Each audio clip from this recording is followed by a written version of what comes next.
প্রশ্ন হচ্ছে জামাতের সাথে আতাত করেনি কোন দল? পরীক্ষিত দুটি দলই তাদের সাথে এক এক সময় মিশছে এবং ক্ষমতায় যাওয়ার জন্য। পরীক্ষিত দুটি দল, অর্থাৎ যে দুটি দল ক্ষমতায় ছিল, তাতে জামাতের সবাই ব্যবহার করছে। তো আপনি আপনার ইচ্ছা মতো ব্যবহার করবেন, তখন আপনি তার গায়ে থেকে ঘ্রাণ পান, আর ব্যবহার করার প্রয়োজন না হলে আপনি তার গায়ে থেকে গন্ধ পান।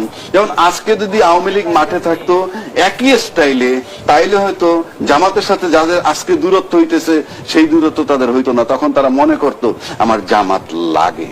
এখন যেহেতু আওয়ামী লীগ খুব বেকায়দায় পতিত সরকার হয়ে গেছে, এখন মনে করেন আমার সামনে খোলা মাঠ, এখন আপনি ঠিক আছে আপনার সাথে তার সাথে সম্পর্ক না রাখেন, কিন্তু যার সাথে আপনি মন্ত্রণালয় পর্যন্ত আপনারা দিলেন, তার গায়ের থেকে আপনি এখন রাজাকারের গন্ধ পাচ্ছেন।